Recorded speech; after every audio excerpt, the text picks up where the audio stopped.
myths, legends, and the caravan assembling the desert has always been a place of silence and secrets. Long before the caravan's wheels pressed against the sands, long before men and women dared to cross its endless dunes, the desert was already ancient. It stretched like an ocean of gold and silver beneath the sun, and like a field of frozen shadows beneath the moon. To many, it was a place of fear, where water was scarce, where the wind could erase footprints within minutes, and where stars were the only constant guides. But to the dreamers, the desert was alive. They whispered that the desert was not empty at all, that every grain of sand carried a memory, that every wind carried the breath of those who had walked it before, and that in the deepest parts of the desert, where no map could reach, there was a valley, a mythical sanctuary where dream and reality intertwined. Some called it the Valley of Dreams, others called it the horizon that never ends. Legends spoke of travelers who had set out searching for it, kings who wanted treasures, poets who longed for visions, pilgrims who sought eternal peace. Few ever returned, and those who did came back changed. Their eyes carried a reflection of stars that no one else could see. Their voices spoke softly, as though still echoing with songs they had heard beneath the dunes. It was this legend that called the caravan together. The caravan forms on the edge of the desert, where the last traces of green faded into sand. People gathered. There were merchants with camels heavy with goods, bolts of cloth dyed deep indigo, jars of honey, carved wooden figures meant to be traded. There were pilgrims, carrying nothing but prayer beads and hope. There were wanderers, whose eyes had seen too many places yet still searched for one more. And there were storytellers, whose only burden was memory. They gathered not by chance, but by the pull of a story. The desert called to each of them differently. For one, it was the hope of riches. For another, the promise of vision. For another still, a quiet yearning they could not name. Yet all of them felt it, the weight of a journey that was not just across sands, but across the very edges of dream and reality. Their leader was a man known only as Olim, the guide. His beard was silvered, his skin weathered like leather, and his eyes sharp as the falcon that circled above him. No one knew how many times he had crossed the sands, but it was said that he never lost a traveler to the desert. Some whispered that he had once seen the Valley of Dreams himself, though, if asked, he would only smile and let the question fade into silence. One by one, people joined him. They brought camels and donkeys, tents and supplies, hopes and fears. Children clung to their mothers' skirts. Merchants argued over how much water to carry. Young men practiced songs on flutes carved of reed. Slowly, a caravan formed, not of soldiers, not of kings, but of dreamers bound together by the call of the desert. Myths around the fire on the last night before they would step into the sands. The caravan lit a great fire at the edge of the desert. The flames crackled high, painting faces in gold and shadow. Around it, they shared the stories that had drawn them there. One woman, her hands rough from weaving cloth, told of a dream she had of standing in a valley where lanterns floated in the air like stars. She had woken with tears on her face, unable to shake the feeling that the dream had been real. A young boy spoke of his grandfather, who had once crossed into the desert and returned with a stone that glowed faintly under the moon. The stone had since been lost, but the story had remained, and the boy now followed it. Another told of voices in the wind, of nights where the desert air had carried a song so faint, so haunting, that it could not have been the sound of mere sand and wind. Each story blended with the crackle of fire, each voice joining the desert night, and above them, the stars seemed to listen. The first breath of the desert as the fire died down, silence grew. One by one, people fell asleep under the open sky, blankets pulled tight around their shoulders. The desert stretched out before them, dark and infinite, the dunes glowing faintly beneath the moon. And in that silence, they all felt it, the first true breath of the desert. The air was dry, but not cruel. It whispered as it moved, soft as the rustle of parchment. The sand shifted with tiny sighs. The stars burned brighter than any they had ever seen before. It was as though the desert itself had leaned forward to listen. In dreams, many of them saw visions of lanterns, of endless rivers of sand, of voices that seemed both near and impossibly far. And though none spoke of it aloud the next morning, they each carried the feeling that they were no longer the same. The desert had already touched them. Tomorrow, they would enter its heart, preparing supplies, rituals, and the emotional farewell morning broke slowly, like a curtain of pale gold being drawn across the sky. the last village before the desert awoke with unusual energy. The narrow streets filled with movement, merchants shouting softly as they checked their goods, women carrying clay jars filled with water, children running barefoot over stone paths, watching in awe as the great caravan prepared itself for departure. Everywhere, there was the sound of preparation, the hiss of leather being tightened around waterskins, the groan of ropes as bundles were fastened to camel saddles, the steady rhythm of blacksmiths sharpening tools for the long road ahead. It was not the bustle of an army, nor the chaos of conquest. Instead, it was a quiet, focused kind of energy, the solemnity of people who knew that they were leaving the known world behind and stepping into the silence of the unknown. The gathering of camels, rows of camels knelt patiently at the edge of the village. Their long necks swayed gently, their dark eyes blinking slowly in the sunlight. Each was loaded with great leather sacks of water, sacks that shone like bronze beneath the morning rays. Some carried tents rolled neatly and tied with thick ropes. Others bore baskets of dates, jars of grain, and woven blankets. A few camels carried strange items, gifts from home, or offerings for the journey. A carved wooden idol of a bird, its wings spread in flight. A chest filled not with gold, but with scrolls and ink for recording what lay ahead. One camel bore a string of bells, each one tuned to a different note, so that when the wind passed over them, they rang softly like music. Children giggled and pointed at the camels, running in circles around their legs until mothers pulled them back. Some of the children pressed little trinkets, carved stones, folded scraps of cloth into the travelers' hands, gifts of remembrance to carry into the desert. The farewell rituals. At the center of the village stood a small shrine, built of stone and worn smooth by the winds of centuries. On this morning, it became the heart of farewell. One by one, the travelers passed before it. Each laid something small at its base, a coin, a lock of hair, a sprig of dried herbs. They whispered their prayers, not loudly but softly, as if afraid the desert winds might carry them away too quickly. A mother pressed her forehead against her son's as he prepared to leave, her tears staining his robe. An elder tied a strip of red cloth around his daughter's wrist, a charm for protection. A boy clutched his father's robe until the man knelt, kissed his forehead, and promised to return.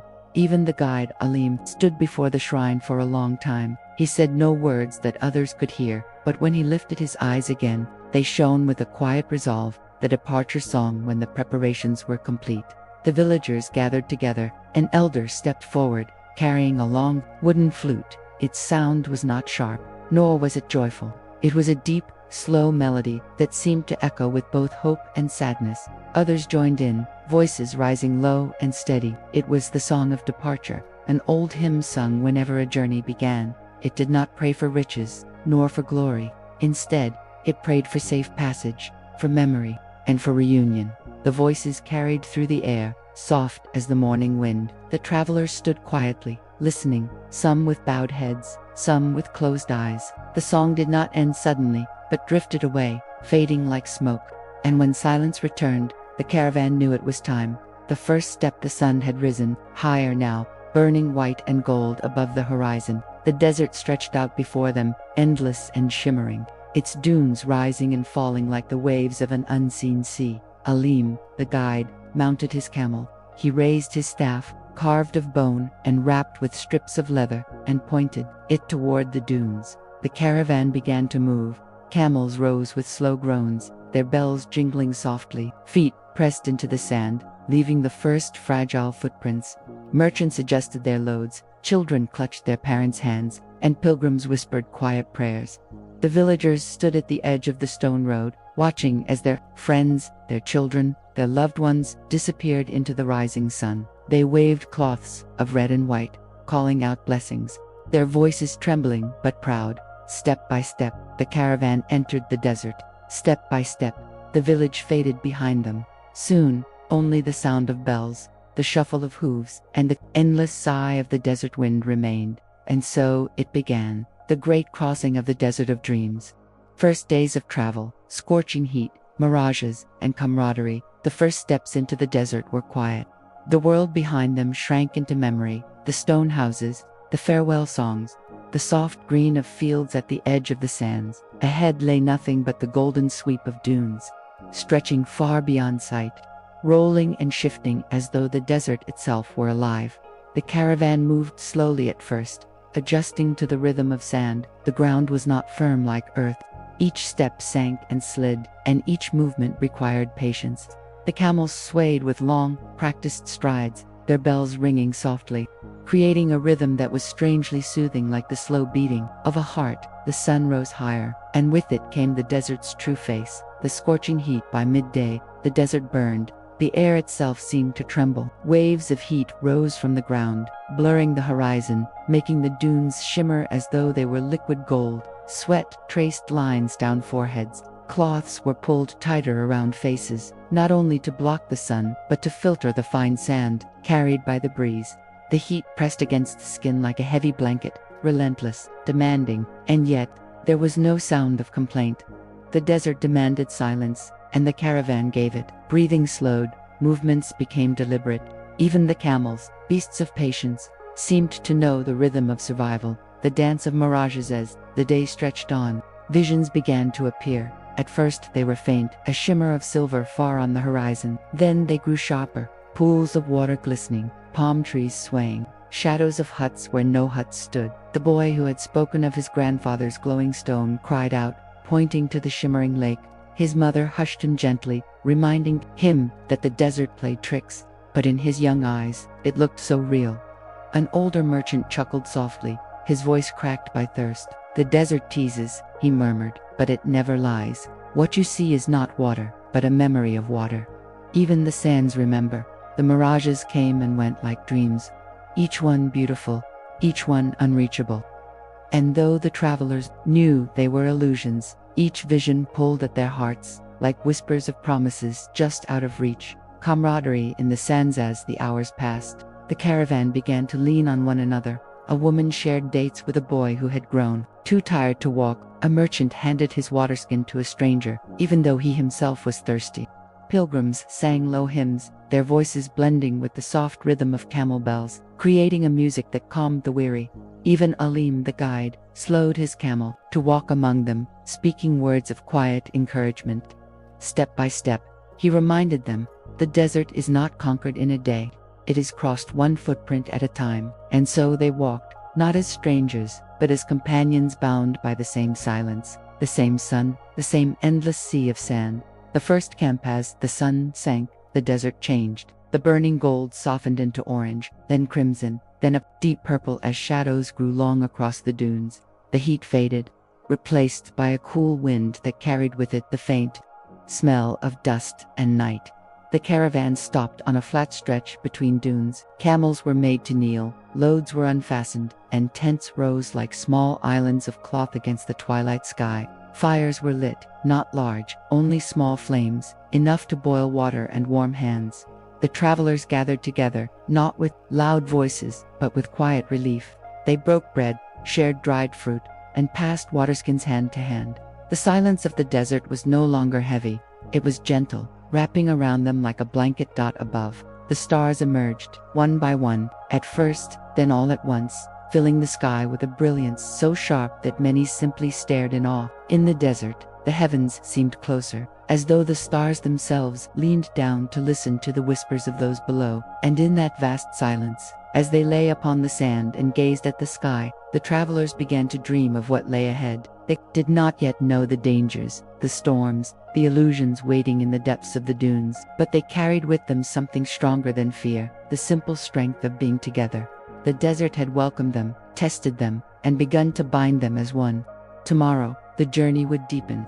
Encounters with desert nomads, and their wisdom. Morning came quietly, as though poured gently across the sands. The sky was pale at first, a faint silver dome, and then slowly deepened into rose and gold. When the first rays of sunlight spilled across the dunes, the desert shimmered once more, transforming from a place of still shadows into an endless sea of fire. The caravan stirred awake. Tents were folded, camels loaded, and fires smothered, until only faint trails of smoke remained. No trace could be left behind, for the desert did not allow footprints to linger. The wind, like a silent hand, erased everything. They had been walking for hours when they first noticed it. Movement on the horizon, shadows at the edge of the dunes. At first, it seemed like another mirage, figures shifting in the distance, rising and fading like smoke. Some thought it a trick of light, others the desert's play of illusion. But as the caravan drew closer, the shapes sharpened. They were people. A small group of riders appeared over a dune, their camels adorned with strips of cloth that flapped like banners in the wind. Their faces were wrapped in scarves, their robes dyed deep with earthy colors, blending into the sand. They moved with the ease of those who belonged entirely to the desert, as though each grain of sand bent itself to their will. The caravan slowed. For a moment, there was silence, the hush of strangers meeting in the vast emptiness. Then the leader of the nomads raised his hand in greeting. The meeting of strangers, the two groups came together at the base of a dune. The air carried no tension, no threat, only curiosity, and the timeless courtesy of travelers meeting in a land where survival was shared. Alim, the guide, dismounted and placed his staff in the sand as a sign of peace. The nomad leader did the same. They touched their foreheads briefly, then stepped back. The nomads spoke in a dialect of the desert tongue, a language of short words and long silences. Their leader's voice was soft, yet steady, like the sound of wind passing through dry reeds. "You walk the desert," he said, "and the desert watches you." Alim bowed his head. "We seek the Valley of Dreams." At this, the nomads exchanged quiet glances. Some smiled faintly, others shook their heads. One woman, her eyes lined with kohl, whispered, "All seek it. Few find it." Gifts of water without another word. The nomads brought forth skins of water, heavy and cool, drawn from hidden wells only they knew. They passed them freely to the caravan, asking nothing in return. In the desert, generosity was not barter, it was survival. Children of the caravan smiled as the nomads gave them dates, soft and sweet, from trees that grew near secret oases. In return, the merchants offered cloth, small knives, and beads. The exchange was quiet, almost ceremonial, a rhythm older than any trade market. Wisdom of the sands. As they rested together beneath a sloping dune, the nomads spoke their wisdom. One elder, his beard white as salt, said, "The desert is not your enemy, it is your teacher. Do not fight it, walk with it." Another woman added, "Do not trust the horizon. It lies, trust the stars instead. They are older, and they do not move." A younger nomad, with a voice like song, said softly, "If you dream in the desert, do not dismiss it. The dreams here are not only yours, they belong to the sands as well." The caravan listened in silence, drinking in every word, for in the desert, knowledge was water, and wisdom was as precious as life itself. Parting ways. As the sun sank toward evening, the time came to part. The nomads mounted their camels again, their scarves glowing red in the dying light. Before leaving, the leader placed his hand on Alim's shoulder. "The desert does not test the strong, it tests the patient. Remember this." Then, like shadows, they were gone, their camels melting into the dunes until only the wind remained.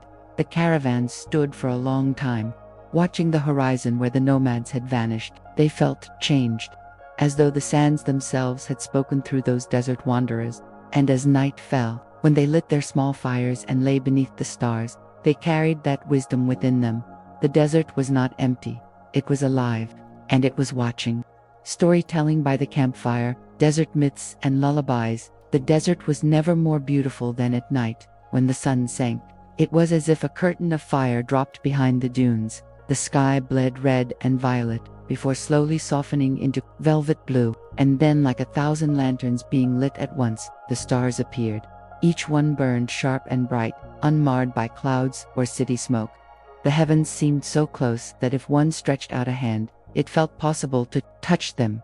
The caravan stopped on a wide plateau between dunes. Camels were unburdened, tents raised, and fires lit.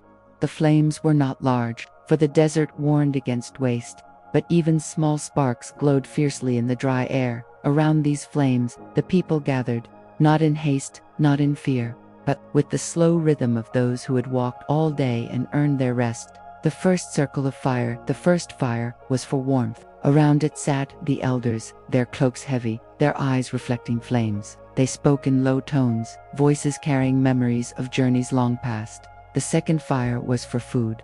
Dates and bread were passed around, dipped in bowls of honey. Water was boiled with herbs to make a thin, soothing tea. It was bitter on the tongue, but it calmed the spirit. The third fire was 4 stories. The storyteller, a man named Harun, stepped forward. He was neither young nor old, but his voice carried the weight of both ages.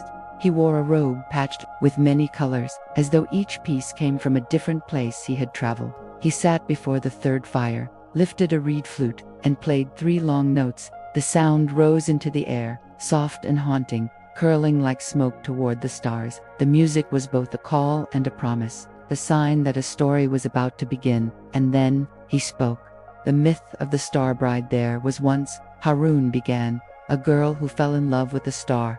The caravan leaned closer. Even the children, who had grown drowsy from the long day, opened their eyes wide. The star watched her every night, Harun said, shining above her tent. And every night the girl whispered her secrets into the sky. The star listened, the star cared, and soon the star came down, disguised as a man of light. The fire popped softly, as though agreeing. They walked the desert together, the girl and the star, hand in hand. But the star was not made for Earth. Its body burned too brightly, and though it loved her, it could not stay.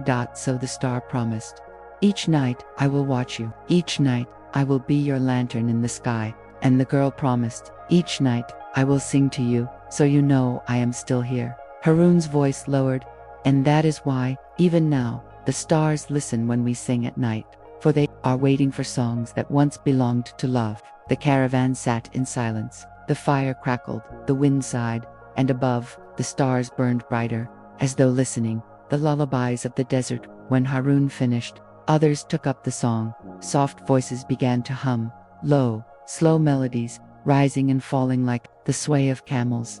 They were not songs of triumph or sorrow. They were songs of patience, songs of endurance, songs that reminded weary travelers that the desert was vast, but so were they. Mothers rocked their children to the rhythm. Pilgrims closed their eyes, whispering prayers between the notes. Even Alim, the silent guide, allowed his lips to shape the old hymn. The desert too seemed to join. The wind rose and fell in gentle sighs, carrying the music across dunes, where perhaps other travelers, far away, would hear only an echo and wonder if it was real. The night's embrace as the songs faded. Silence returned, not heavy silence, but soft, like a blanket drawn close. People stretched out upon woven mats, their eyes still reflecting firelight. Some dreamed quickly, drifting on the songs still lingering in the air. The stars looked down, thousands of lanterns in the vast cathedral of the sky, and somewhere in that silence, the desert seemed to whisper back, not in words, not in sound, but in the way the air cooled, in the way the dunes shifted, in the way the night itself seemed to breathe with them. The desert listened. And for those who slept, it carried their dreams deeper than they knew. Strange dreams visitors share, blending reality and dreamscape. Fire had burned low. Only glowing embers remained, pulsing red like the quiet heartbeat of the desert night. Beyond the circle of tents, the dunes stretched endless and silver under the stars. A cool wind carried the smell of dust and smoke, gentle and unhurried. One by one, the travelers sank into sleep. Their breathing slowed, their faces softened. Some lay beneath the open sky, wrapped in blankets, others curled within tents, though the thin walls did little to block the hum of the desert. And then the dreams began. Dreams in the desert. It was said among the nomads that dreams in the desert were not the same as dreams elsewhere. Here, the veil between worlds was thin. The sands themselves remembered. And when one slept beneath the stars, the desert lent its own voice to the dreamer. The first dream came to a boy. He dreamed of walking alone, barefoot, across an endless plain of glass. The stars reflected below him as well as above, and he felt as though he was walking through the heavens themselves. A voice called his name, not loud, not frightening, but soft, like water dripping into a deep well. When he turned, he saw no one, only the reflection of himself, shimmering in the glass, waving to him as if it were alive. The woman's vision. A woman who had spent the day whispering prayers into her beads, dreamed of a caravan, not the one she had joined, but another, older, greater. Its camels were made of light, glowing like moons, their shadows falling long across the dunes. The travelers walked, not on sand, but on threads of silver stretched across the sky. One of the glowing figures turned to her and spoke. "Do not seek water, seek silence. That is where the truth lies." When she awoke, Her hands still clutched her beads, but her lips moved silently, repeating the words again and again. The merchant's dream a merchant who had been skeptical of legends dreamed differently. He saw a great market in the middle of the desert, filled with stalls that had no sellers and goods that shimmered like smoke. There were jars filled with laughter, cloth woven from whispers, bread that crumbled into memory when touched. When he reached to take one, the goods vanished, and he realized the market was empty. Only mirrors stood where the stalls had been, and in each mirror, he saw himself older and older, until at last the glass showed nothing at all. He woke with a shiver, his throat dry, though his waterskin was still half full. Blurring the line when morning came, they shared their dreams around the rekindled fire. The boy spoke of the glass plain. The woman whispered about camels of light. The merchant described the market of mirrors. Others, too, admitted to strange visions of rivers running beneath the sand, of stars falling into their hands, of voices calling from within the dunes. Some laughed nervously. Others grew quiet. But all felt the same truth. The desert was not just around them. It was within them. And it spoke when they closed their eyes. The guide's silence only Alim. The guide said nothing of dreams. He sat apart, staring at the horizon, his staff across his knees. When asked, he only smiled faintly and shook his head. Perhaps he dreamed nothing. Perhaps he dreamed too much. No one knew. But when he finally spoke, it was only this: the desert listens when you sleep. Be careful what you tell it. And so, the third day began. The fire was extinguished. The tents folded, and the caravan moved forward once more. But the dreams lingered like shadows behind the eyes, like voices that would not leave. The desert had entered their sleep, and soon, it would enter their waking hours too. Arrival at a hidden oasis market with surreal traders. The fourth day began with silence deeper than before. The dunes rose higher now, steeper and harsher, their edges sharp like the backs of sleeping dragons. The wind had shifted, carrying fine threads of sand that stung the eyes and coated the skin. The caravan pressed onward, step by step, breath by breath. By midday, the sun burned mercilessly above. The horizon shimmered with its familiar tricks, lakes of light that vanished as they approached. Yet this time, something lingered. Alim, the guide, paused. His eyes narrowed. Unlike the illusions before, this one did not fade. The shimmer grew stronger, deeper, until green appeared in its heart. Palm fronds, water reflecting light. Oasis, whispered one of the pilgrims, disbelief heavy in his voice. But when they reached it, they saw it was not just an oasis. It was a market. The hidden oasis water pooled in a crescent-shaped lake, its surface clear and still as glass. Palm trees grew thick along the edge, their leaves swaying lazily in the faint breeze. Birds darted between the branches, their cries strange and musical. But what drew the caravan's breath was the sight beyond the palms. Stalls, dozens of them, rising from the sand as if they had grown there like trees. Some were woven of reeds, others built from sun-bleached wood. Their canopies were dyed in impossible colors, blues too deep, silvers that shimmered, reds that looked like liquid flame. And within them stood traders, the traders of the market. They were unlike any merchants the caravan had known. One man wore a robe that seemed to change color with every blink, green one moment, gold the next, then deep black like midnight. His stall offered jars filled with glowing dust, each one humming faintly, as though alive. A woman sat cross-legged on a carpet of woven stars. Her goods were mirrors, small, round, silvered, but when the caravan looked into them, they did not see their own faces. They saw visions, memories, possibilities, echoes of choices not taken. A third trader, silent and tall, wore a mask of polished bone. He sold no goods at all. Instead, he asked questions, and when someone answered, he nodded as though he had been paid in full. The air of enchantment the caravan spread among the stalls, wide-eyed, hesitant. Children reached for shimmering toys carved of glass, which chimed when touched. Pilgrims stared at scrolls written in languages they did not know but somehow understood. Merchants bartered with voices that grew hushed, as though afraid to speak too loudly in a place that did not fully belong to the waking world. Every sound carried strangely. A whisper near one stall could be heard at another. The clap of hands echoed far longer than it should have. Even laughter seemed double, as though the market itself repeated it. It was, as one man said softly, a place between places. The warning asked. The sun began to tilt westward, Alim walked among his travelers. His expression was calm, but his eyes were wary. "Remember," he said quietly, "not all that glitters is meant to be taken. The desert offers gifts, but it also tests. Choose wisely." His words drifted through the market like smoke. Some heeded them. Others, entranced by the shimmering goods, paid no attention. The oasis was beautiful, yes, but beneath its beauty lay something else. Something watching, something waiting.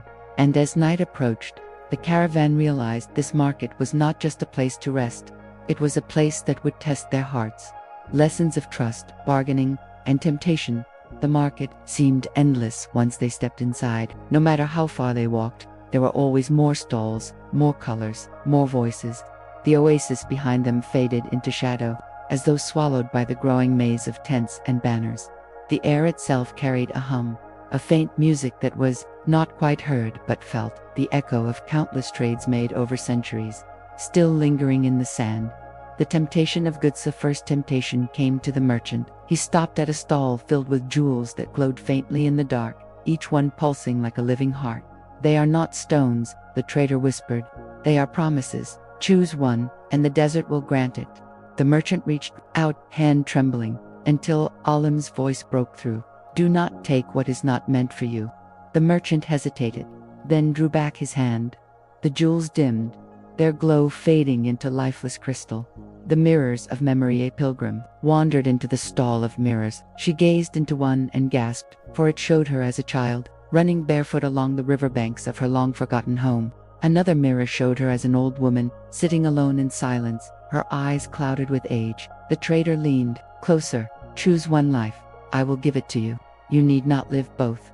The pilgrim wept, torn between past and future, but she remembered Alim's warning and slowly stepped back. The mirrors clouded, their surfaces turning dull as dust. The bread of forgetting. Elsewhere, a young boy, hungry from travel, was drawn to a stall where loaves of bread steamed with warmth. He tore a piece and placed it on his tongue, but the taste was strange, sweet at first, then empty.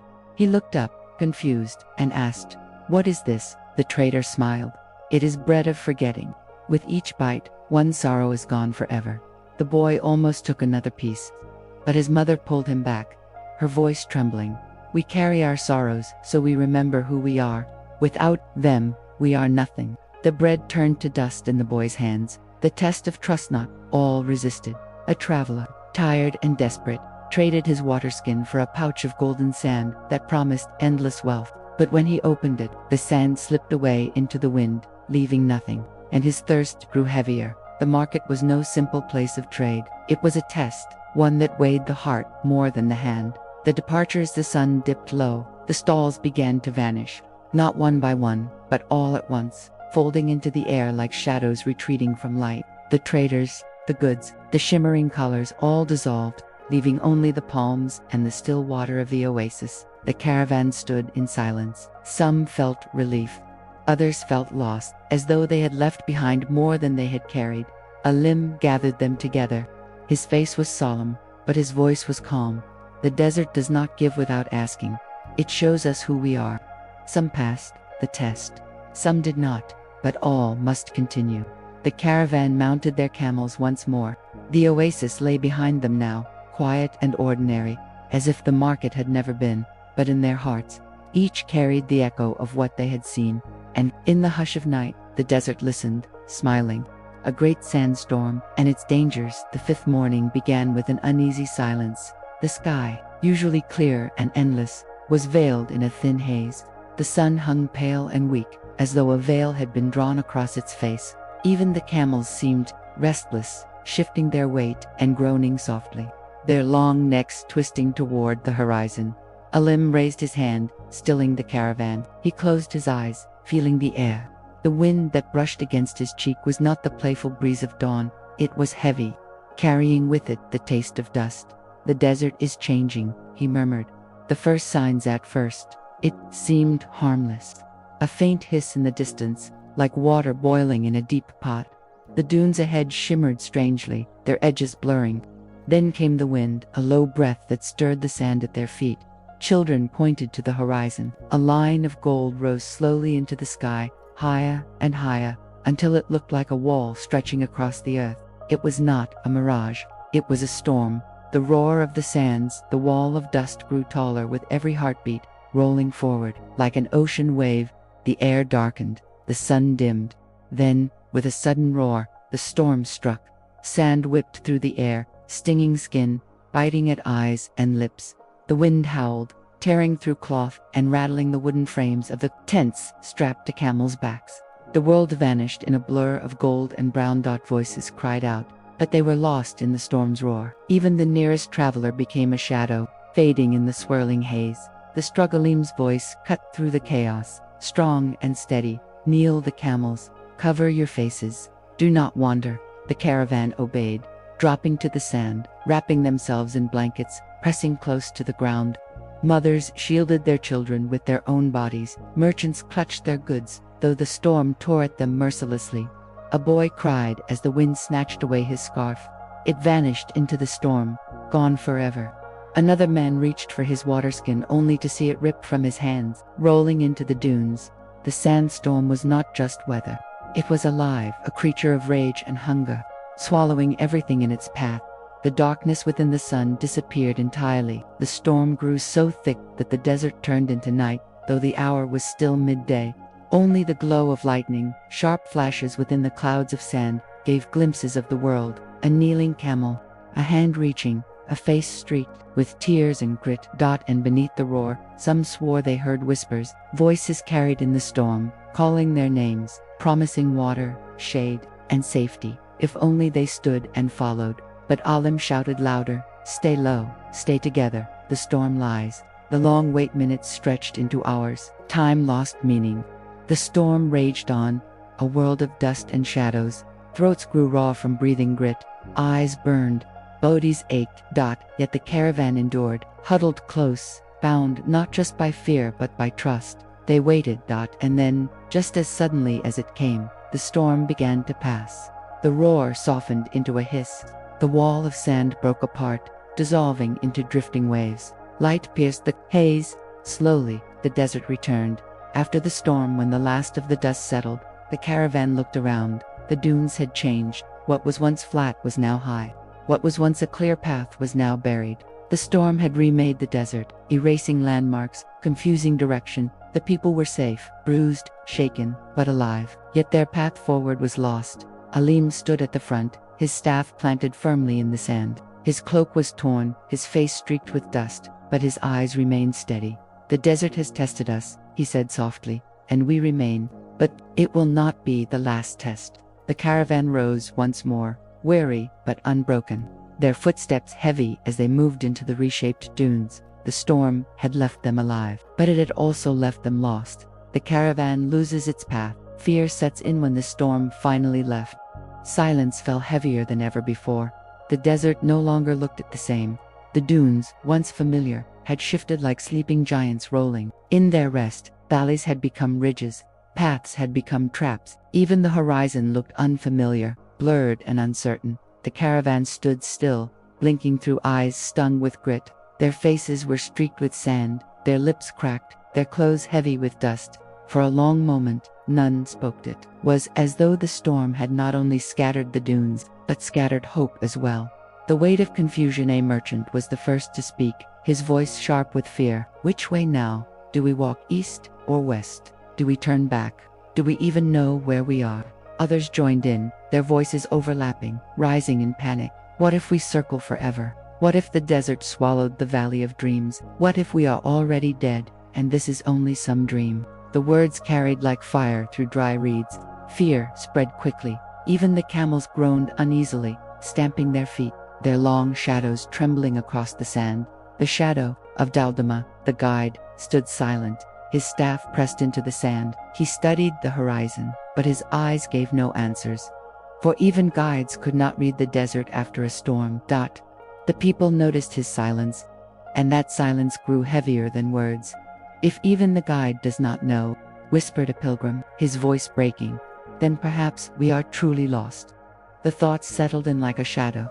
It clung to them, heavy and suffocating. A fragile light. As night came, the caravan built a small fire, The flames flickered weakly, their light swallowed by the vastness of dunes that stretched like an endless ocean. Around it, the people sat in quiet despair. Bread tasted like dust.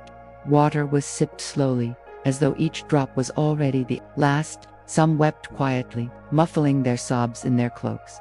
But then a small sound rose. A child began to hum. It was faint at first, a trembling note carried on cracked lips, but others heard.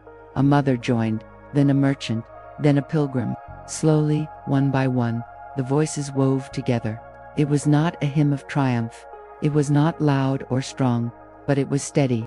A reminder that though they were lost, they were lost. Together, the desert listens above. The stars shone clearer than ever, as though moved by their fragile song. The desert winds softened, curling gently around them, carrying their voices farther than they could imagine.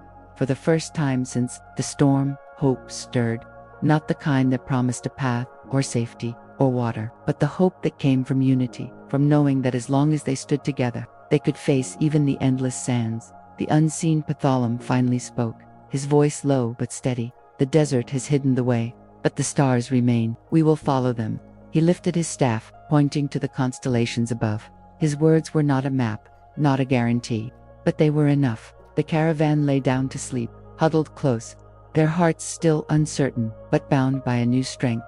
And, as they drifted into dreams, the desert stretched around them, vast, silent, watching. They were lost, but not defeated. Discovery of ancient ruins buried in the sand, the morning after the storm was unlike any other. The desert lay strangely still, as though it, too, was weary from its rage. The dunes stretched in new shapes, their ridges sharp and alien, as if the earth had been sculpted overnight by invisible hands. The caravan moved slowly, cautious and silent, their footprints pressing into freshly smoothed sand. Every step carried the weight of uncertainty, for none recognized this part of the desert. Then, just past midday, something caught their eyes. The first glimpse half buried in the slope of a dune. A stone jutted out, sharp and deliberate. Unlike the natural shapes of rock, its surface was carved, though wind and sand had worn the markings faint. The travelers stopped. Whispers rose among them. Is it a ruin, a shrine, or perhaps a tomb? They brushed the sand away with their hands, revealing more stone, blocks stacked one upon another, fitted with precision too perfect to be chance. And as more was uncovered, the outline of an entrance appeared, a narrow archway, half swallowed by the dune.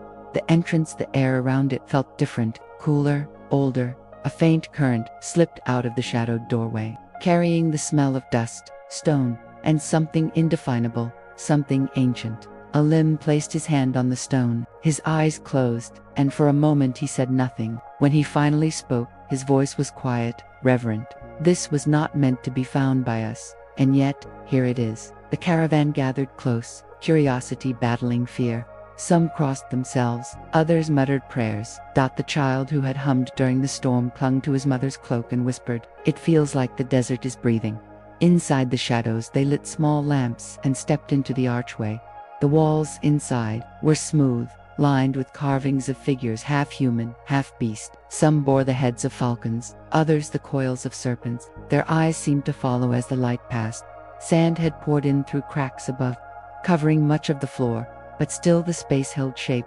Long corridors that twisted downward, deeper and deeper beneath the dune. The sound of their footsteps echoed strangely, doubled and drawn out, as if the temple itself whispered their movements back to them. The first chamber at last. They entered a wide chamber. The ceiling soared high, vanishing into shadow. Columns lined the walls, each carved with symbols that glowed faintly when touched by the lamplight. In the center stood an altar, buried halfway in sand. Upon it lay fragments of pottery, bones of animals, and the remains of offerings long forgotten. Silence was immense.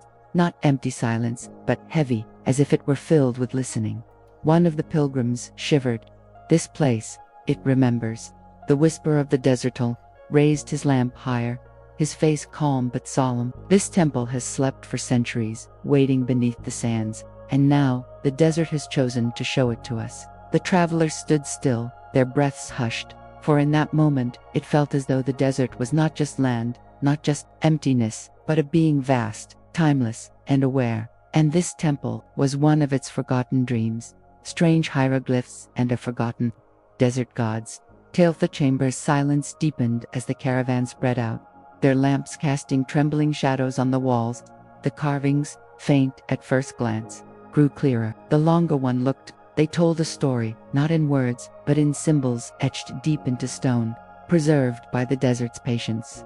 Alim moved closer, his fingers brushing the markings. The stone was cool, almost damp, though no water flowed here. His lamp revealed figures drawn in endless procession, men with bowed heads, carrying offerings of grain, animals, and vessels of water.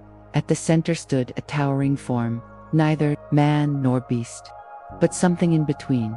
The god of shifting sands. The figure was carved with the body of a man, but his head was the hood of a serpent, flaring wide. From his hands spilled streams of sand, which the carvings showed falling into valleys, burying cities, swallowing rivers. Beneath him were words, worn but still legible: he who shapes the dunes, he who drinks the rivers. The sleeper beneath it, pilgrim whispered, trembling, a god of the sands. The story in stone. As they studied, the story unfolded further. The serpent-headed god had once been worshipped by tribes long vanished. They brought him gifts, songs, and blood, believing he would guide them safely through the desert. But the carvings showed something darker, for as his followers multiplied, so did his hunger. He demanded more offerings, greater sacrifices. Whole caravans disappeared into the dunes, swallowed by storms called forth in his name. At last, weary of endless hunger, the people rebelled. The tribes joined together and sealed his temple with sand, burying their god beneath the desert. They hoped, in silence and darkness, he would sleep forever. The uneasy presence the travelers exchanged, uneasy glances. Some crossed themselves, others pressed palms to the stone, whispering prayers of protection. "It is only a story," a merchant muttered, but his voice shook, for as they listened, the chamber seemed to breathe. The air was heavy, vibrating, faintly, as though something vast stirred deep below. The sand on the floor shifted, sliding in tiny streams toward the altar. Though no wind blew, the boy who had hummed during the storm clung tighter to his mother. "It's listening to us," he whispered. Alim's Kamalam raised his lamp higher, his expression steady though his eyes gleamed with caution. "The desert is old, older than our memory, older than our names. It holds many gods, many stories, but all of them sleep now. We are only passing shadows in their dream." His words soothed some, though the chamber's weight did not lift. The departure slowly, the caravan withdrew. They left the offerings where they were, left the altar untouched, left the silence behind. One by one, their footsteps echoed through the halls, until the last lamplight flickered out of the stone doorway. When they emerged into the open desert once more, the air felt lighter, though the memory of the god lingered with them. The dunes stretched endless and golden under the stars, yet now, each traveler carried a new thought. The desert was not empty, it was alive, and somewhere beneath their feet, something old still slept. Caravan stumbles upon a city lit only by lanterns. The desert night was vast and clear, the stars sharp against the indigo sky. The caravan moved silently, their camels swaying like ships on a dark sea of sand. The only sound was the rhythmic creak of leather and the faint hiss of the wind sliding across the dunes. They had traveled for hours without speaking, the memory of the buried temple still heavy in their thoughts. Some whispered prayers, others held silence like a shield. The desert felt different now, no longer just a place of danger or endurance, but a presence, a vast intelligence that watched from every shifting dune. And then, just as the moon rose to its highest point, they saw it. The first glow. First, it was only a shimmer, a faint glow on the horizon, softer than fire, steadier than a mirage. It pulsed faintly, as though alive, yet it did not fade as they drew nearer. Instead, it grew brighter, a thread of golden light woven into the darkness. "Another illusion," whispered one of the merchants, his voice hoarse from the dry air. But Alim, the guide, did not turn away. His eyes, deep and steady, remained fixed on the glow.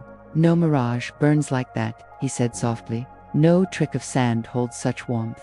The caravan pressed on. The glow grew stronger until the dunes themselves seemed to part, revealing a valley hidden between their shifting walls. The city revealed that the heart of the valley. The travelers beheld what no one had thought possible. A city, but unlike any city of stone or clay they had known. This one was made of light. Lanterns hung everywhere, thousands of them, suspended from carved wooden frames. from ropes stretched between unseen towers, from branches of trees that seemed to glow with their own inner fire. They floated above pools of still water, swayed gently in narrow alleys, and lined the edges of bridges that arched over canals. The lanterns were of every shape and size, round and glowing like moons, tall and slender like reeds, star-shaped, tear-shaped, some painted with symbols that shifted when the flame flickered. Their light was not harsh, but soft, golden, warm, and endlessly patient. The buildings they lit were strange and dreamlike, walls carved of pale stone that seemed to shimmer as though remembering the glow. Some doorways stood wide and welcoming, others narrow and hidden. No smoke rose from chimneys, no carts rattled through streets, no dogs barked at shadows. The city was alive with light, and yet utterly silent. The first steps the caravan hesitated, at the valley's edge, staring in awe. Even the children, too weary from travel to marvel at much, fell silent, their eyes wide. "Is it real?" asked a pilgrim in a trembling voice. Alim lowered his gaze to the lanterns and nodded slowly. "Real enough to walk into, real enough to change us." The travelers descended into the city. Their footsteps made no sound on the stone streets. The air smelled faintly of oil and jasmine, though no flowers grew nearby. The lanterns swayed as if moved by wind, though the night was still. One by one, they entered the glowing labyrinth. Streets of lanterns, the streets wound endlessly, narrow corridors that curved and split like veins of gold. Every corner revealed new lanterns, some clustered like constellations, others standing alone, their solitary glow deep and solemn. A boy touched one gently, his fingers brushing the warm glass. For an instant, his reflection inside the lantern shifted, not his own face, but an older version of himself, lined with years yet smiling with peace. He gasped, but when he blinked, the reflection was gone. Another traveler swore she heard music, faint strings, plucked gently, drifting through the alleys. But when she turned, there were no musicians, only lanterns, swaying, their light pulsing in time to her heartbeat. The city seemed alive, each flame a watchful eye, each glow a silent whisper. The canals of light they crossed, a narrow bridge of stone, its surface polished smooth by time. Beneath it flowed a canal of water black as ink, yet dotted with floating lanterns. Their reflections rippled across the surface, making it look as though stars themselves had fallen into the river. Children leaned over the bridge, laughing softly, their voices hushed by the reverent stillness. One boy reached down to touch a lantern drifting past. His fingertips grazed the glass, and instantly, the flame inside flared, and for a heartbeat, the boy saw himself walking across water, lanterns rising all around him like guiding spirits. Then it was gone, only his trembling hand remained. "Don't linger too long," Alim said gently. "The city shows what you wish to see, and sometimes what you fear." The silent watchers, as they moved deeper into the city, they noticed them. Figures. First mistaken for statues, the shapes lingered at corners, in doorways, along balconies, cloaked in robes the color of midnight. They held lanterns in their hands, their faces hidden behind masks of pale porcelain. The flames they carried flickered differently, blue, green, silver, each casting strange patterns on the walls. The figures did not move, they did not speak, they only watched. Some travelers bowed respectfully, unsure why, but compelled by instinct. Others averted their eyes, uneasy beneath the silent gaze. The boy whispered to his mother, "Are they alive?" Her hand tightened around his shoulder. Hush! The plaza of 1,000 flames at last. The winding streets opened into a wide plaza. And there, the breath of the caravan was stolen again. Hundreds upon hundreds of lanterns filled the square, hanging from tall wooden poles, strung in arcs overhead, floating on pools of still water. The light was overwhelming, not blinding, but vast. A sea of warmth, stretching endlessly. In the center of the plaza stood a great lantern, larger than a man. Its frame carved of bronze, its glass painted with constellations. The flame inside burned white, steady, and eternal. The travelers gathered around it in silence. Some wept softly, though they did not know why. Others bowed, though no one had asked them to. The city of lanterns glowed around them, endless and patient, meeting wise guardians who offer guidance. The gathering shadows, the plaza of 1,000 flames seemed to breathe as the caravan lingered there, staring into the vast sea of lanterns. The glow shimmered across their faces, softening lines of exhaustion, turning tears into diamonds of light. Some had dropped to their knees in reverence, others closed their eyes, as though the warmth alone could fill their weary spirits. Yet amid the wonder, unease stirred, for the silent watchers, the figures cloaked in midnight with porcelain masks, had begun to move. They emerged from the alleys one by one, stepping into the light with the grace of shadows, learning to walk. Each carried a lantern of their own, its flame colored differently from the golden sea around them, blue as frozen water, green as new leaves, silver as starlight. They formed a circle around the caravan, their lanterns swaying gently. The travelers stiffened. Some clutched at their cloaks, others whispered prayers. The child pressed into his mother's arms, his eyes wide with fear. But Alim, the guide, stood calm. His gaze moved from one masked face to another, and he bowed his head. "They are not here to harm us," he said softly. "They are the keepers of this place." The lantern bearers, one of the figures, stepped forward. His mask was painted with faint lines of gold, curving like rivers. He raised his lantern, a flame of pale silver, and tilted it forward. The light spilled across the caravan, and instantly, the square seemed to change. The flames of the other lanterns dimmed, their golden glow softening into shadows. In their place rose visions, not solid, not tangible, but shimmering reflections, as though memory itself had taken shape. A pilgrim gasped. Before him stood his mother, long dead, her eyes warm and kind, her hands outstretched. He fell to his knees, tears streaming silently down his face. A merchant staggered back. In the silver glow, he saw his caravan of goods, not destroyed by storms, but whole and thriving. His children laughing as they played beside him. Others cried out, reaching, weeping, trembling. Each saw something different. Each vision touched the deepest corners of their longing. The silver flame flickered once more, and the images faded like smoke. The masked guardian lowered his lantern. No words were spoken. None were needed. The green flame, another guardian, stepped forward. The lantern in his hands burned green, its glow rich and deep. As the light spread, the plaza shifted again. This time, the visions were not of the past, but of choices. The boy who had hummed during the storm saw himself at a crossroads, one path leading into the arms of his mother, safe and sheltered, the other into the vast desert, walking alone, but strong, carrying music in his voice. A woman who had doubted the journey saw herself drinking from a well, her face reflected in the water, but the reflection shifted between one of joy and one of despair, reminding her that both outcomes were possible, and both depended on her steps. The green lantern showed them possibilities, not promises. It revealed the weight of choice, the fragile balance of every decision. When the flame dimmed, the people were left trembling. Some clung tighter to their companions, some bowed their heads in thought, some simply wept. The blue flame, a third guardian, stepped forward, his lantern glowing with a soft blue flame. Its light spread across the plaza like water spilling into every shadow. The visions that rose this time were colder, sharper. They showed fear. A man saw himself wandering the desert alone, his lips cracked, his skin burning beneath the sun. Another saw her child lost to the dunes, swallowed by storms. One merchant saw his wealth crumble into dust, his hands empty. Gasps filled the air. Some turned their heads away, unable to watch. Others faced their fears with trembling resolve. The blue flame did not lie. It showed the shadows that followed them, the dangers waiting in every step. Yet, as the lantern dimmed, Alim spoke softly. "Steady as the desert stars, the flame does not curse us. It warns us. Better to see the darkness than to walk blind into it." The white flame at last, the tallest of the guardians, stepped forward. His mask was smooth, unmarked, like a blank moon.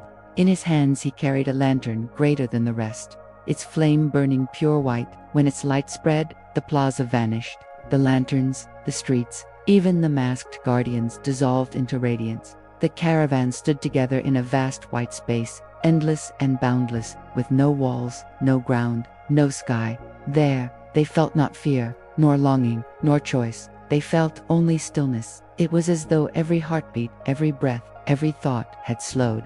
The burdens of thirst, hunger, grief, all melted away. Each stood as they truly were, stripped of masks, of weight, of time. Some wept softly, not from sorrow but from relief. Some closed their eyes and breathed deeply, as though they had not truly breathed in years. The flame showed no visions. It gave no warnings. It only gave silence. When it faded, the plaza returned, glowing softly with golden lanterns once more. The guardians lowered their flames, and the circle dissolved. The gift of guidance to Caravan stood trembling, hushed, overwhelmed. Alim stepped forward, bowing low before the guardians. "You have shown us what we needed to see," he said softly. "For this, we thank you." The masked figures gave no reply. They only raised their lanterns one last time, pointing them toward a narrow street that stretched beyond the plaza. The message was clear. The path forward awaited. Caravan finds wells where drinking water brings forgotten memories. Departure. From the Lantern City, the caravan left the City of Lanterns in silence. They did not speak of the guardians, nor the flames that had shown them visions of past, future, fear, and peace.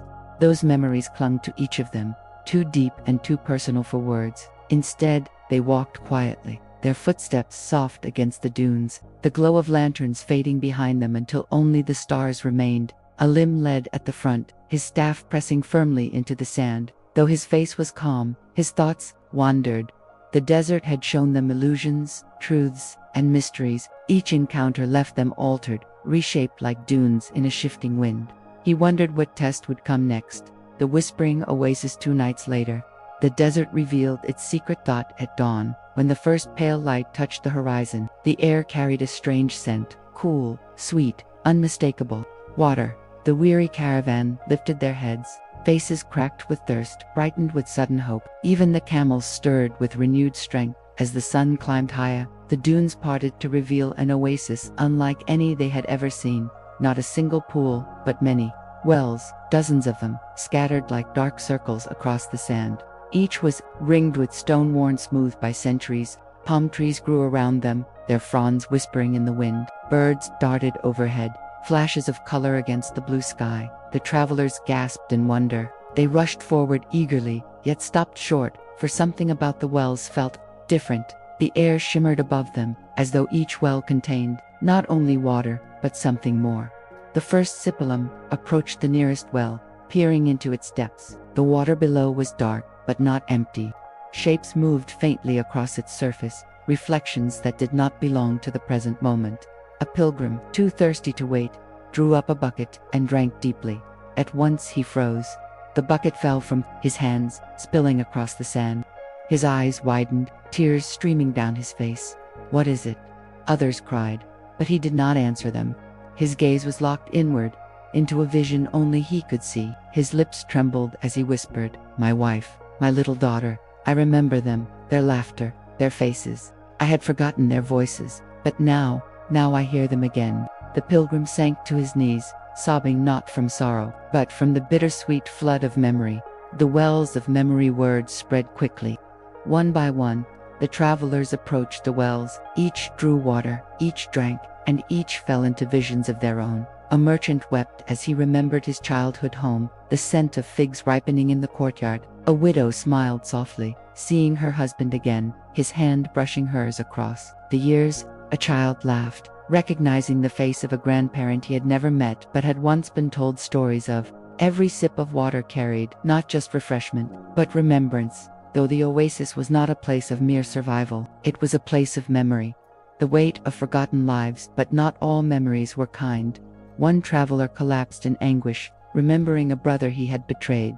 Another screamed, clutching at the air, as the vision of a long-lost friend, abandoned in a storm, filled his eyes. A woman turned pale, her hands shaking violently, as she recalled the child she had lost years ago. The wells gave without mercy. They did not choose which memories to return.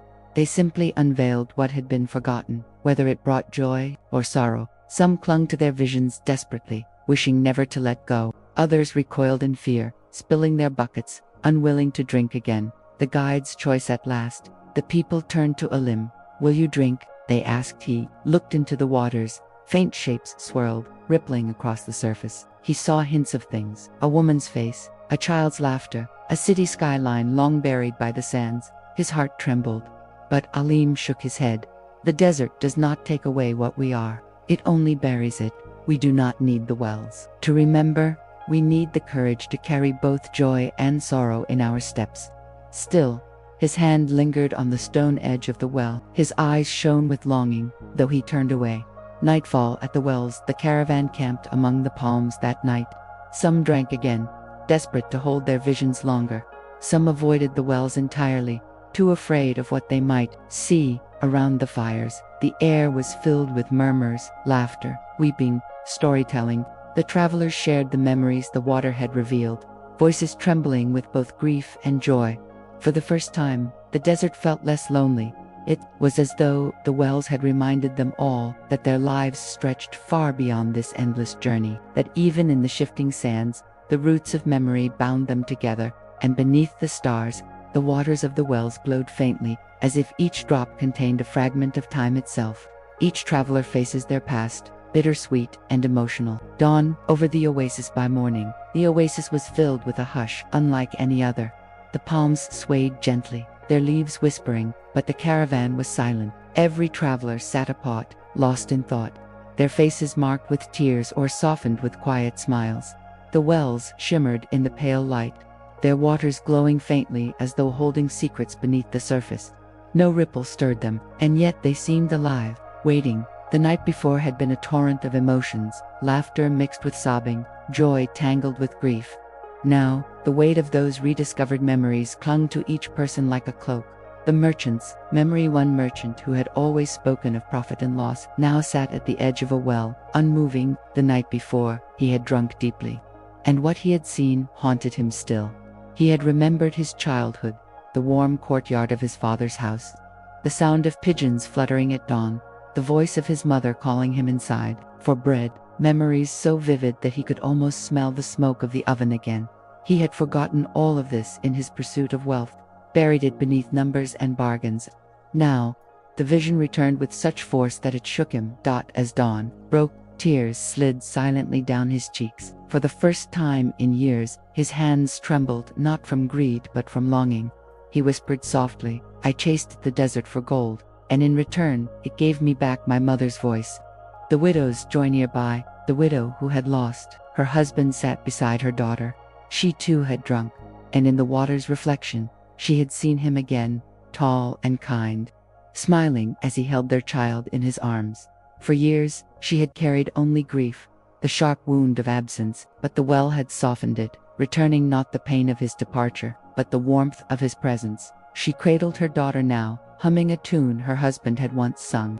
The girl leaned into her, content, though too young to understand the depth of her mother's tears. The widow whispered, "He is not gone, not truly." The well reminded me, love does not vanish into sand, the burden of guilt, but not all found peace. One pilgrim had screamed into the night after drinking, tearing at his cloak until it shredded in his hands, for what he saw was not comfort, but betrayal. He had remembered the moment he abandoned his brother in the desert years ago, leaving him to die so he might survive. The memory, long buried, surged back with unbearable clarity, his brother's voice calling after him. The silence that followed. Now he sat apart from the others, eyes hollow, lips cracked. He had not spoken since. The well had shown him not solace, but a truth he had tried to erase, and the desert, merciless in its honesty, had given him no place to hide. The child's wonder among the heaviness. There was light. The boy who had once hummed during the storm had drunk too. His small hands trembled as he cupped the water, but when he tasted it, his eyes widened. He laughed softly, pointing to the rippling visions that danced within. He saw not sorrow or fear, but wonder. He remembered a night when he had lain under the stars with his grandfather, who told him that the sky was full of lanterns, each holding a soul waiting to guide the lost. The boy smiled and hummed the same tune his grandfather once sang. The caravan listened, and the melody eased the weight in their hearts.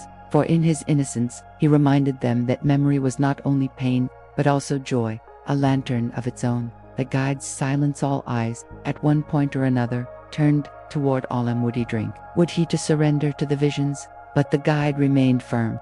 He stood at the center of the camp, watching, his staff steady in the sand.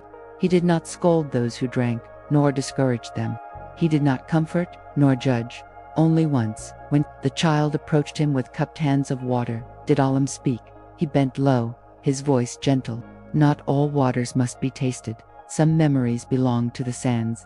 If they are needed, they will return in their own time." The boy nodded, though his young eyes did not fully understand. And so Olam kept his silence. caravan faces exhaustion, betrayal, and dwindling hope, leaving the wells when dawn broke over the wells of memory. The caravan was quieter than it had ever been. Some still carried tears on their cheeks. Others walked with faint smiles, clutching the memory of loved ones who had returned, if only in vision. But all of them carried weight. The wells had reminded them that they were not only travelers of the desert, but travelers of time, bound by the stories they had lived and the choices they could not undo, that the water they took with them was fresh, cool, and abundant.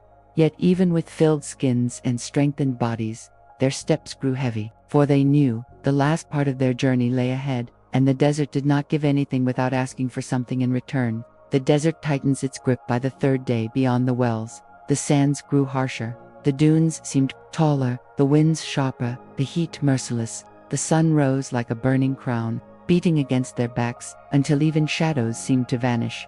Their camels trudged slower, their lips cracked, their throats burned, and though they had water, it seemed to dry from their bodies faster than they could drink it. At night, when they lit small fires, no stories were told. They sat in silence, staring into the flames, their thoughts too heavy for words. The stars above seemed cold, distant, offering no comfort. The desert had begun to strip them, layer by layer, not with storms or fear, but with endless weariness. The first fracture on the seventh day after leaving the wells, a fracture appeared. One merchant, bitter with exhaustion, accused another of stealing from his pack. Voices rose, harsh and sharp, breaking the silence of the night. Others tried to calm them, but the fire of anger spread quickly. "We are running out of strength," one man cried. "Every step leads us only deeper into emptiness. Perhaps the gods of the sands mocked us. Perhaps there is no valley of dreams." His words echoed in the desert air, heavy with despair. A few nodded, their eyes hollow. Others shook their heads violently, unwilling to let doubt infect them. But the damage was done.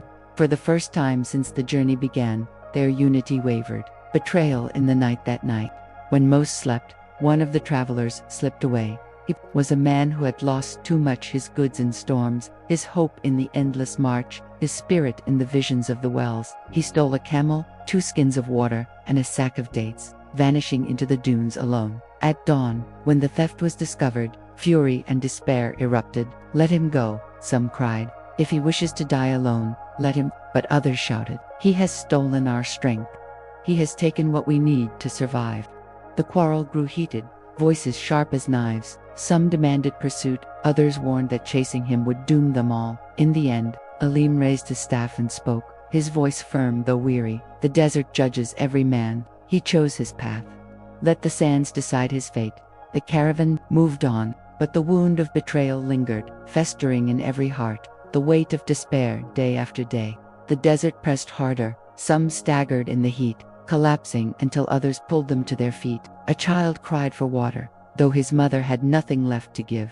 The camels groaned, their legs trembling with each step.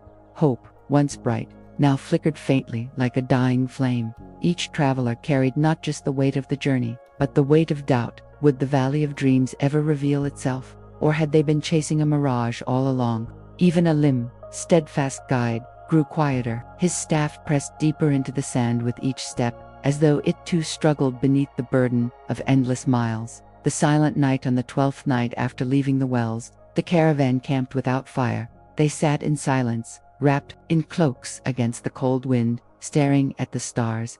None sang, none prayed. The desert stretched around them like an endless sea of black waves. The silence was so complete that even breathing felt too loud. And in that silence, each heart whispered the same unspoken fear: they would not make it. A shared moment of unity rekindles strength. The breaking point. The desert had become merciless. For days, the caravan walked beneath a sun that felt heavier with each rise. Water skins emptied faster than they could ration, and dates disappeared, crumb by crumb. The camels stumbled more often, their groans echoing through the dunes. Some travelers began to fall behind, their steps slowing until others were forced to drag them forward. The stronger carried the weaker, but even the strong faltered by the 15th day after leaving the wells of memory. Despair had reached its peak.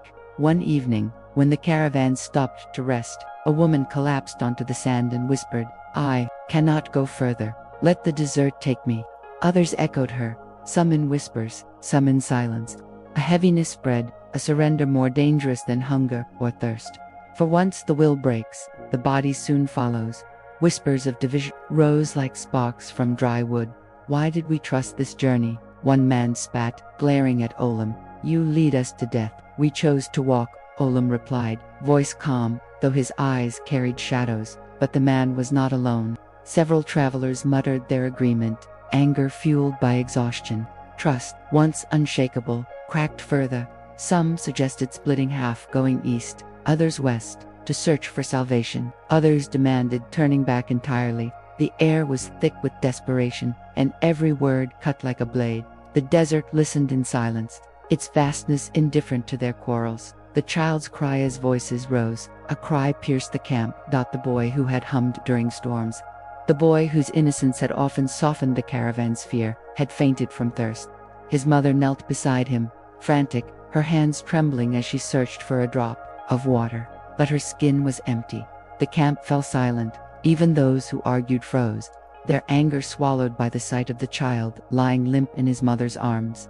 At last, one of the merchants stepped forward. Wordlessly, he took the last of his water and placed it in her hands. She wept as she poured it onto her son's lips. Others followed. A woman gave a handful of dates she had hidden away. Another shared her last strip of dried meat. Piece by piece, what little remained was placed in the boy's hands. No one spoke, but in that silence, something shifted. The lantern of unity the boy stirred.